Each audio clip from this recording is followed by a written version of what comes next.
Hi, I'm Nate Bronner, and I'm here with Tips from the Learning Garden. Today we're going to be talking about starting seeds and making newspaper pots in your own little greenhouse. First thing that you want to do before you start with any seed starting project is you want to come up with your plan for what you're going to be planting. I have my peppers laid out here in front of me, and then I've also labeled my mini greenhouse so I know what's going to be going in which places. Because chances are, if I don't do that, I'll forget. When I make my newspaper pots, I take a band of newspaper. Typical newspaper sheet will give me 6 of these bands, and I will separate it out.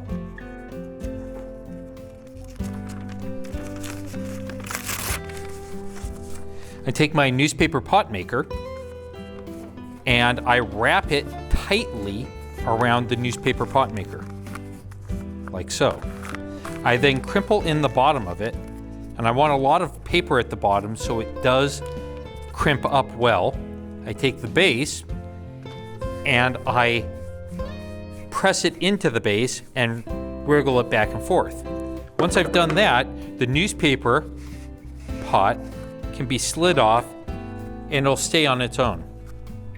I then take a potting soil mix like I have here, it's commercially available, and I fill that up to the top. I do not want to tightly put it in there, but I do want to tamp it down lightly. Once I make that, I can put it into the box. Each one of these plastic shoebox containers contain up to 18 newspaper pots arranged in 3 rows of 6. You only need 1 seed per pot. If you treat it correctly, the seed should germinate in no time at all. So I don't need to put 2 or 3 seeds in each one. Most seeds tend to be very small, and so you want to be careful with them. Lots of people ask me, how deep do I plant the seed? You can read the packet, of course, but a good rule of thumb that I go by is 3 times the width of the seed is how deep I'll do it. In this case, since they're so thin, I'm only going to have to put a small indentation with my finger and drop it in. If you put 2 or more in here and you have more than 1 seedling germinate per pot, you're going to have to cull out the extra seedling. There's simply not enough resources in each pot. The best way to cull out a seedling is to use a pair of sharp scissors and snip it off at the base of it. Once I have put each seed into its newspaper pot, I'm going to lightly push the soil over the seed. I want to do this lightly because I don't want to compact the soil. As these seedlings are emerging and starting to grow, it's very important that the roots are able to push their way through the potting soil and be able to establish themselves. After I have planted all the seeds, I want to use several spritzes from a water bottle to start the soil wetting down. Most of the soil here, because of all of the cocoa fibers or the peat moss in it, is acting like a sponge. And we all know that dry sponges don't absorb water very well. But if you start getting that sponge a little wet and give it time to absorb that bit, it opens up its pores and makes it more receptive to absorbing more water later on. Once I've done that, I can take a watering pail like this and lightly go over each one.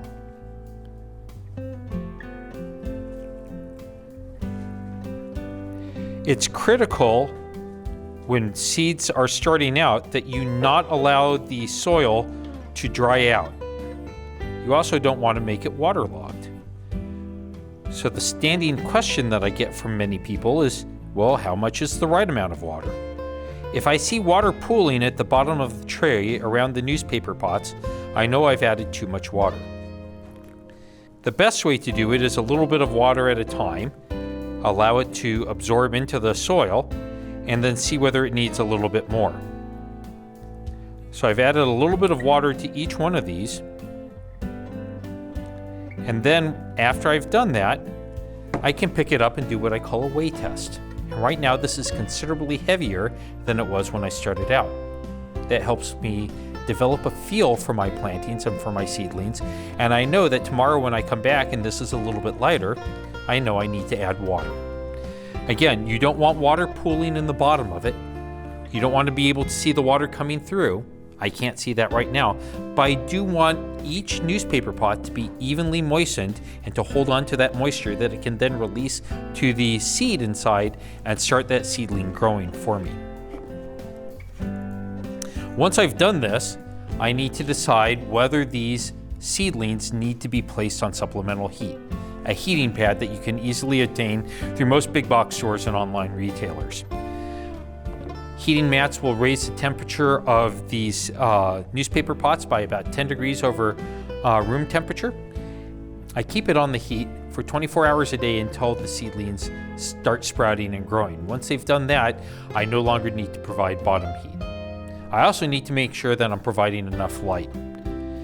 Simply putting them in a bright windowsill is not sufficient light to get these to start growing. It requires dedicated light, and I use LED lights overhead and very close to it with about 4,000 lumens of light coming down on it, and I do that for 14 hours a day.